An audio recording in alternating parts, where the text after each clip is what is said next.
ইনক্লাব মঞ্চের মুখপাত্র ওসমান হাদিকে দুর্বৃত্তরা মাথায় গুলি করেছে। আজকে ঢাকা ৮ আসনের নির্বাচনের ক্যাম্পিং করার সময় বিজয়নগরে এই মর্মান্তিক ঘটনাটা ঘটে।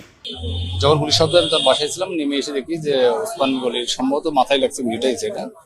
এই সাইড দিয়ে আসতেছিল রিক্সায়, আর পিছনে ছিল বাইক, দুজনে হেলমেট পরা, একজন তাৎক্ষণিক গুলি করে সোজা চলে গেছে।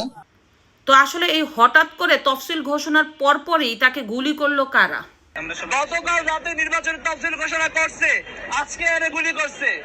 চাওটা কি তোমরা কি মনে করো আমরা বুঝি না?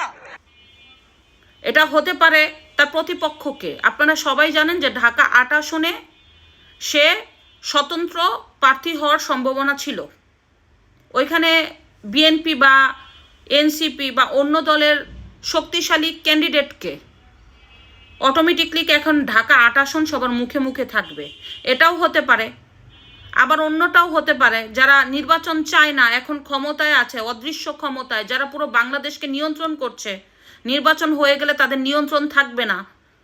জনগণকে দেখানো, আন্তর্জাতিক মহলে দেখানো যে পরিবেশ ঠিক নাই, আইনশৃঙ্খলা পরিস্থিতি ঠিক নাই, এখন নির্বাচন হলে সঠিক হবে না, এর জন্য এটা হতে পারে।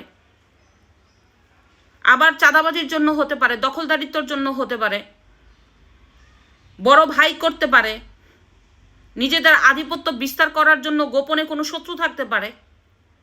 আবার যারা নির্বাচন চান না তারাও করতে পারে। তো মূলত যেই করুক, আশা করি আইনশৃঙ্খলা বাহিনী প্রকৃতি ঘটনা উদ্ঘাটন করে আসামিকে আইনের আওতায় এনে দৃষ্টান্তমূলক শাস্তি দেবে, যে পুনরায় যাতে এই ধরনের ঘটনা বাংলাদেশে না হয়।